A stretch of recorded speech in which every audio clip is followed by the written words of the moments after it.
Bueno, buenas tardes a todos y todas. Espero que estén muy bien. Ya estamos trabajando los últimos temas, las últimas clases teóricas. En particular, en el video de hoy, o en la clase de hoy, vamos a abordar la cuestión del radicalismo y el peronismo. Y en particular, este video vamos a trabajar la cuestión del irigoyenismo a partir de la óptica de Rodolfo Puigros. Vamos a partir de lo último que trabajamos la clase pasada, cuando hablamos sobre los modelos de país de Sarmiento y de Alberdi. Hablamos de cómo estos dos modelos confrontan o se materializan en lo que fue la Confederación Argentina y el Estado de Buenos Aires. Bueno, en 1862 se produce la unificación del territorio nacional y a partir de ese año se da un fenómeno bastante inédito en la historia de nuestro país, que es que durante 54 años, hasta el año 1916, va a gobernar la misma fuerza política, el mismo espacio que va a ser las élites. Pensemos que estamos hablando de toda una generación. Para lograr este proceso de consolidación de este Estado liberal, es importante analizarlo desde la óptica que ofrece un sociólogo argentino, que vamos a abordar a un capítulo dentro de la próxima clase, que es Oscar Oslak, que él habla de la existencia de 4 modalidades de dominación del Estado. Una modalidad coercitiva, que tiene que ver con la conformación de todo el aparato represivo del Estado, el Ejército Nacional, la instauración de la escuela militar, del colegio militar, de la escuela naval, y de todo el marco normativo, ¿no?, que establece las obligaciones y los derechos de los ciudadanos. Después, por otro lado, tenemos que hablar de la existencia de una modalidad cooptativa, que tiene que ver con la capacidad que tuvo el Estado centralista de Buenos Aires de establecer alianzas con las élites provinciales. Esto se materializó en lo que fue la conformación de la Liga de los Gobernadores por parte de Roca y era muy importante para sofocar cualquier intento de rebelión que apareciese en alguna provincia alejada de la nuestra, ¿no? Para que no tuviese que trasladar el ejército desde Buenos Aires hacia otro lugar. Después una modalidad material que tiene que ver con la conformación de un sistema de libre cambio, de un modelo agroexportador, donde, como ustedes ya saben, no lo vamos a mencionar demasiado, nos tocaba la peor parte, y también de unas élites, la conformación de unas élites o la consolidación, el crecimiento de unas élites económicas que van a ser el sostén de las élites políticas. Esto es muy importante de describir porque es uno de los ejes centrales de la mirada del autor. Y por último, una modalidad ideológica que tiene que ver con la creación de un sistema de valores, de ideas, de creencias, todo lo que tiene que ver con la dominación simbólica del Estado, que ya mencionamos cuando trabajamos el texto de García Linera. Entonces, como ustedes pueden ver, no alcanza solamente para la conformación de un Estado que perdure en el tiempo la conformación de un aparato represivo, sino que tiene que pensarse la dominación en otros términos, en los que menciona Oslak en su obra. Y este punto de partida es importante destacar para empezar a abordar lo que es la obra de Rodolfo Puigros, un escritor, intelectual, político, periodista argentino, que a lo largo de su vida desempeñó distintos roles. Fue periodista del diario Crítica, fue fundador de un movimiento socialista en la Argentina, sin embargo va a tener fuertes diferencias con el socialismo de nuestro país, producto de que tiene cierta afinidad, tiene una afinidad importante, mejor dicho, con el peronismo. Fue rector de la Universidad de Buenos Aires y que, bueno, que en sus últimos años de vida se ve obligado a exiliarse a partir de lo que fueron las dos últimas dictaduras militares en nuestro país. Y que a partir de la década del 50 va a escribir estos documentos, estos libros que son vinculados a la historia del pensamiento de los movimientos políticos en nuestro país, bueno, y en particular el irigoyenismo, que es del año 1965. Una cuestión importante para mencionar. Cuando nosotros hablamos del Estado liberal, el Estado conservador, parece que hablamos de dos conceptos similares. Bueno, fueron similares en nuestro país. Hay un historiador que se llama David Rock, por ahí ustedes lo trabajaron en alguna otra materia, que bueno, se dedica a estudiar la historia de nuestro país y en particular del radicalismo, y que plantea que la particularidad que tuvo nuestra oligarquía es que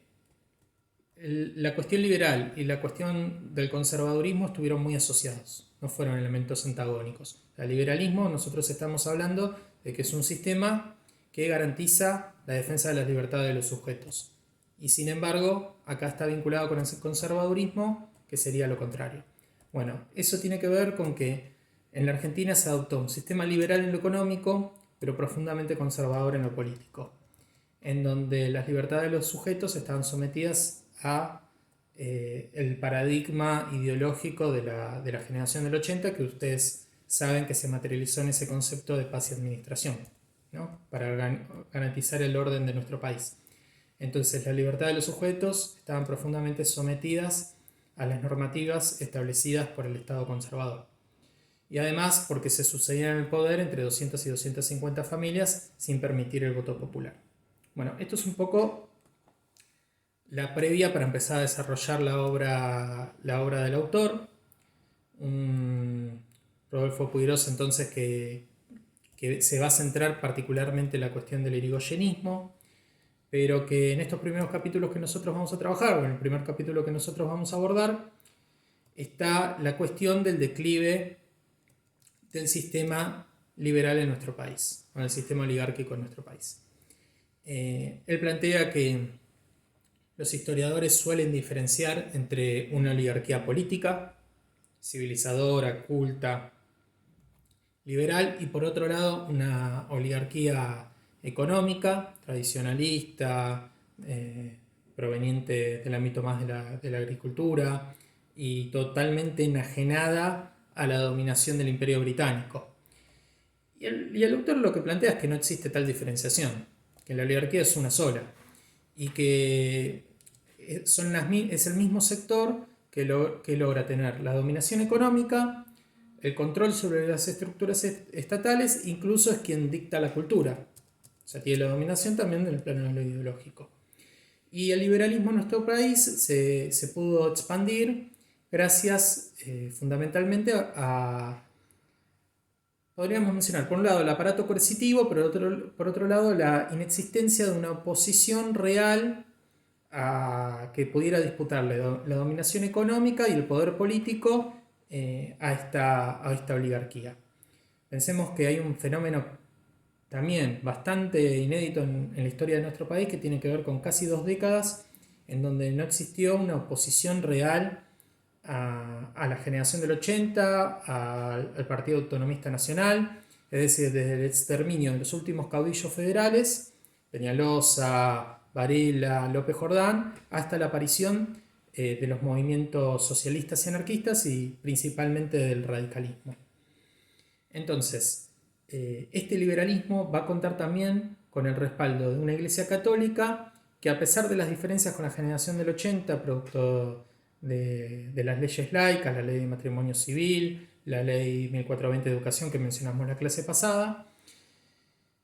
va a sentirse identificada con la oligarquía o con sus principios porque garantizaban la paz y el orden social. Todo lo contrario a lo que venían a traer los movimientos socialistas y anarquistas a nuestro país. Entonces, este liberalismo, que en teoría viene a garantizar las libertades de los sujetos, las libertades individuales, en nuestro país se constituyó como un método de control y de opresión de la clase trabajadora para que no confrontara o no disputara el poder a la burguesía. Entonces,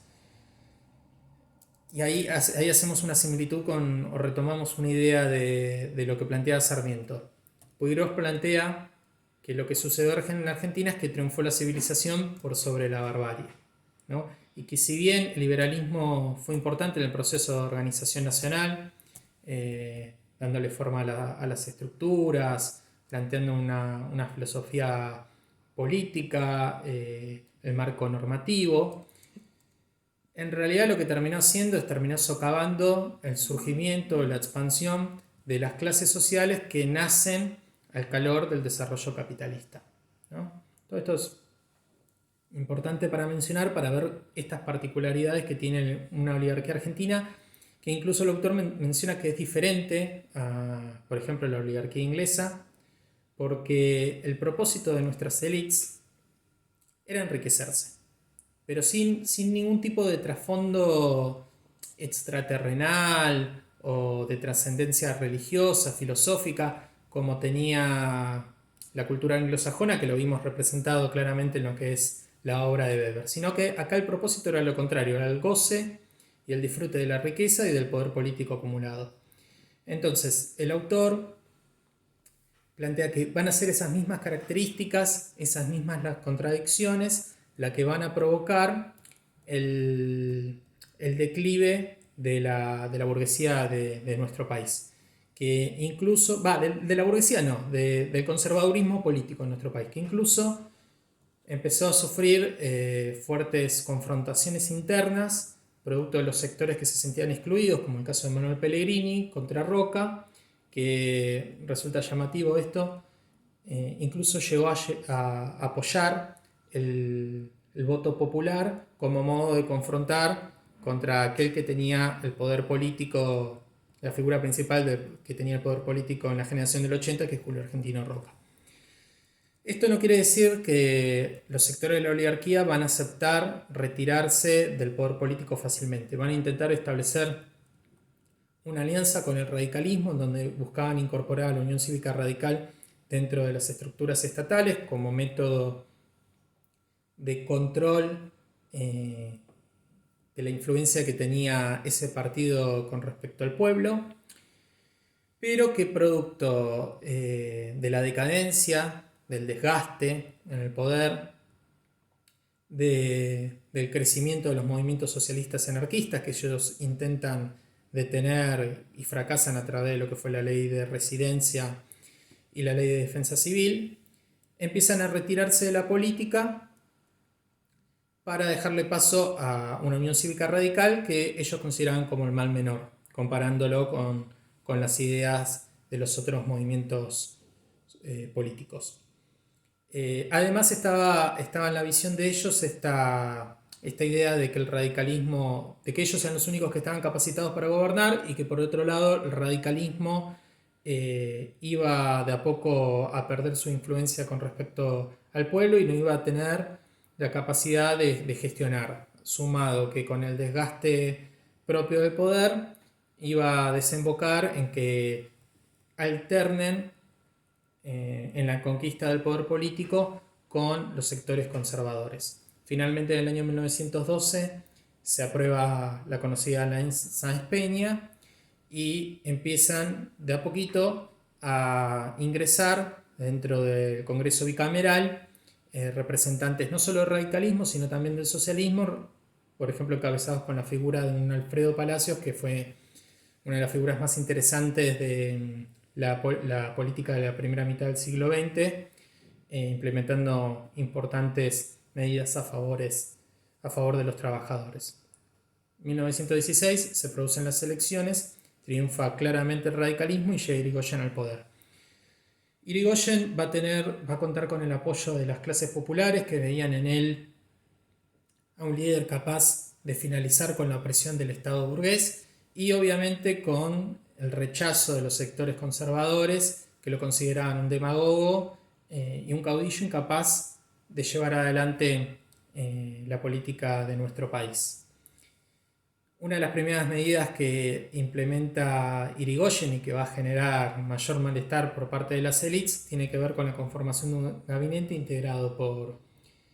médicos pueblerinos, por maestros, por obreros, por abogados sin grandes trayectorias y reconocimientos, que no solamente generan el malestar de la oligarquía, sino también de ciertos sectores intelectuales que habían acompañado a Irigoyen en la conquista del poder. Sin embargo, y acá una de las críticas que va a realizar el autor, la revolución irigoyenista se queda hasta ahí, porque ese desarrollo de ese modelo estatal republicano, democrático, pleno que pensaba Alem no se logra materializar, producto, entre otras cosas, de que dentro del Congreso, dentro de las estructuras estatales, existían también todavía restos de ese conservadurismo político que le impidieron, entre otras cosas, sacar muchas de las leyes que tenía pensadas en Irigoyen en sus primeros años de poder. Entonces, un Irigoyen que va a ser muy golpeado por los sectores, por la oligarquía, por los sectores conservadores, criticado por ser corrupto. Fíjense que esta cuestión de la corrupción todavía ya estaba, o mejor dicho, ya estaba presente en esa época. Una corrupción que los mismos sectores de la oligarquía son los que promovían y disfrutaban de sus beneficios. Por la izquierda, por los movimientos socialistas y comunistas que lo van a acusar a Irigoyen de ser un conservador clerical más, por parte también incluso de su mismo partido político, en esos sectores que ustedes ya deben conocer, recordar historias llamadas antipersonalistas, que veían como negativa la influencia que tenía Irigoyen con respecto al pueblo y el partido. Y principalmente todos estos sectores van a ser lo que le disputen el poder a Irigoyen durante su mandato. Por el otro lado, va a contar con el respaldo de buena parte del pueblo, de los sectores trabajadores, de pequeños agricultores y ganaderos, de la pequeña burguesía industrial que se está desarrollando en nuestro país. Y lo que dice el autor es que va a lograr establecer un lazo afectivo y efectivo con estos sectores. Entonces, el irigoyenismo se configuró con todas las características de un movimiento de masas, diferente al pensado por los legisladores del año 53 y de ese modelo estatal conservador consolidado por la generación del 80, pero que sin embargo va a mantener ciertas características del Estado liberal, o muchas de las características del Estado liberal, lo que provocaron que se constituya como un movimiento bastante contradictorio. ¿Qué quiere decir esto? Quiere decir que el Estado liberal, como lo mencionábamos antes, intentó por todos los medios oprimir a las clases trabajadoras y a las libertades. Esto es importante, ¿no? Por lo que mencionábamos antes de cuál es la principal característica del liberalismo. Suprimir las principales libertades de los trabajadores en el reclamo de sus derechos. Irigoyen va a heredar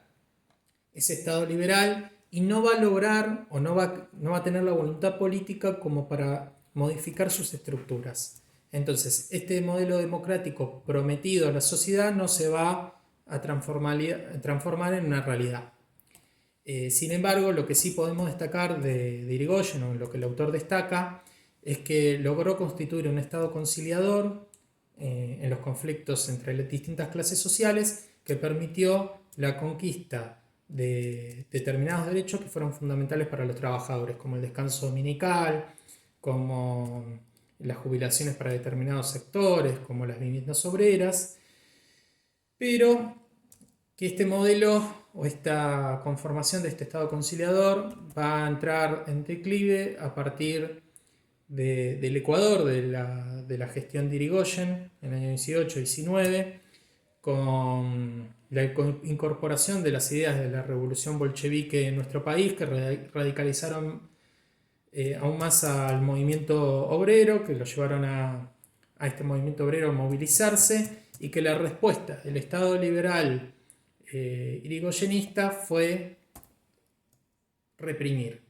en lo que fue en los tristes episodios conocidos como la Patagonia Rebelde y la Semana Trágica, en la que murieron cientos de obreros y miles fueron arrestados. Va a empezar a perder bastante popularidad Irigoyen, y sin el apoyo de los sectores populares era muy esperable que esta oligarquía, que estos sectores conservadores, con una gran experiencia política y con fuertes recursos económicos, terminen recuperando el poder. Así que bueno, hasta acá en este video. En la segunda parte seguimos trabajando.